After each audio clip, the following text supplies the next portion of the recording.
एक बार की बात है, एक बहुत ही गरीब लड़का था।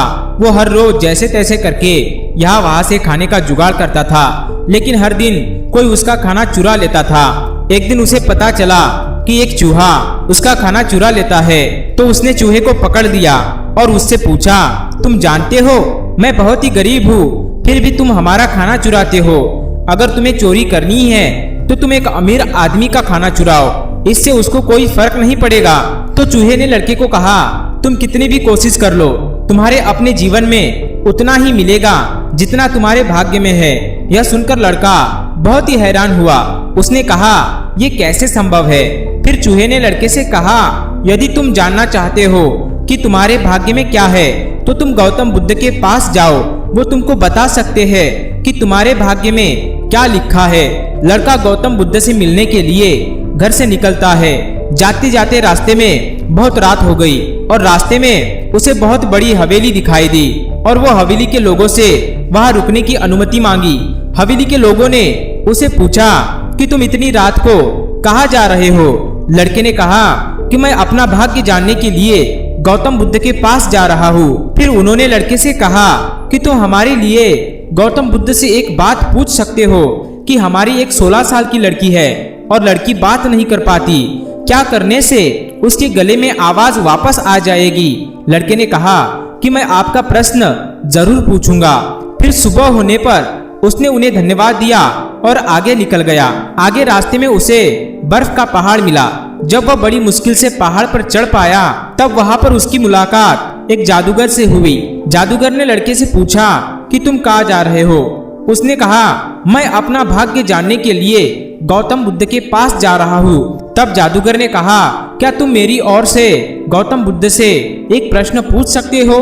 क्या मैं स्वर्ग जाने के लिए सैकड़ों वर्षों से तपस्या कर रहा हूँ? इतने दिनों में मैं स्वर्ग चला जा सकता था लेकिन नहीं जा पाया, तो क्या करने से मैं स्वर्ग जा सकता हूँ? लड़के ने कहा, मैं आपका प्रश्न जरूर पूछूंगा। जादूगर के पास एक जादू की छड़ी थी। उसकी मदद से लड़के को बर्फ के ढके पहाड़ के दूसरे छोर पर पहुंचा दिया। कुछ देर चलने के बाद उसके सामने एक बहुत बड़ी नदी आई जिसे पार करना उसके लिए नामुमकिन था। तभी उसकी मुलाकात एक विशाल कछुए से हुई। कछुआ भी उसे नदी पार करने के लिए राजी हो गया। रास्ते में कछुए ने उससे यही प्रश्न किया कि तुम कहाँ जा रहे हो? लड़के ने कहा, मैं अपना भाग्य जानने के लिए गौतम बुद्ध के पास जा रहा हूँ। कछुए ने उससे पूछा, क्या वो मेरी ओर से गौतम बुद्ध से मेरा एक प्रश्न पूछ सकता है? मैं 500 वर्षों से एक ड्रैगन बनने की कोशिश कर रहा हूँ लेकिन मैं नहीं बन पाया, तो मैं ऐसा क्या करूँ जिससे मैं ड्रैगन बन सकता हूँ? लड़के ने कहा, ठीक है, मैं आपका सवाल गौतम बुद्ध से जरूर पूछूंगा। कछुए ने उसे अपने पीठ पर बिठाया और नदी पार करवा दिया। आखिरकार वह लड़का गौतम बुद्ध के पास पहुंच गया। उसने और भी बहुत से लोगों को बैठे हुए देखा। गौतम बुद्ध ने कहा कि मैं एक व्यक्ति के लिए सिर्फ 3 प्रश्नों का उत्तर दूंगा। लड़का चिंतित हो गया क्योंकि उसे 4 प्रश्न पूछने थे। लड़का सोचने लगा कि कौन से वो 3 प्रश्न पूछे। उसने उस कछुए के बारे में सोचा जो 500 वर्षों से ड्रैगन बनने की कोशिश कर रहा है। वो जादूगर सैकड़ों वर्ष से स्वर्ग जाने के लिए तपस्या कर रहा था और वो लड़की बिना बात किए अपना पूरा जीवन कैसे बिताएगी। फिर उसने मन ही मन सोचा, मैं तो बस एक गरीब भिखारी हूँ, भीख मांगकर गुजारा कर सकता हूँ, लेकिन कछुआ, जादूगर और लड़की की समस्या मुझसे कई ज्यादा है। यह सोचकर लड़के ने खुद के सवाल नहीं पूछे बल्कि उन 3 सवाल गौतम बुद्ध से पूछे। भगवान बुद्ध ने कहा, कछुआ 500 साल से ड्रैगन बनने की कोशिश कर रहा है लेकिन वह अपने कवच को छोड़ने को तैयार ही नहीं है। वो तब तक ड्रैगन नहीं बन सकता जब तक वो अपना कवच नहीं छोड़ देता।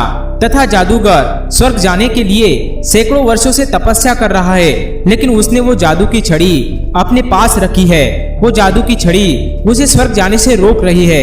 अगर उसे स्वर्ग जाना है तो उसे वो जादू की छड़ी छोड़नी पड़ेगी और जिस दिन वो लड़की अपना जीवन साथी चुनेगी उस दिन से लड़की बात करने लगेगी।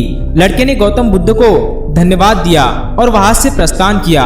वापस आने पर यह सब बात सुनते ही जब कछुए ने अपना कवच खोला तो उसके अंदर कीमती मोती मिले। कछुए ने वो मोती लड़के को दे दिए और ड्रैगन बनकर उड़ गया। फिर वो जादूगर को मिला और कहा, बुद्ध ने तुम्हारे जवाब में कहा है कि जब तुम अपनी जादू की छड़ी त्याग दोगे तब तुम्हें स्वर्ग मिल जाएगा। उसने वो छड़ी लड़के को दे दी और उसे स्वर्ग जाने का रास्ता मिल गया। फिर वो उस हवेली में गया जहाँ उसने पहली रात बिताई थी। जब वो वहां गया तो कुछ लोग उसके सामने आए और बोले, तुम वही हो ना जो उस रात हमारी हवेली में आए थे? उसने कहा, हाँ मैं वही हूँ। और फिर उस लड़के ने सारी बात बताई और वो लड़की एक अमीर परिवार से ताल्लुक रखती थी, लेकिन उसने अपने जीवन साथी के रूप में उसी भिखारी को चुना और उसके बाद उसकी आवाज वापस आ गई। अब लड़के के पास बहुत सारा धन और कीमती मोती थे और साथ में जादूगर की दी हुई छड़ी उसकी ताकत बन गई थी, जिससे वह सारी मुश्किलों को हल कर सकता था। इस कहानी से हमें सीख मिलती है कि जब तक हम हमारे सवालों का त्याग नहीं करते तब तक कोई भी मुश्किल का हल नहीं हो सकता।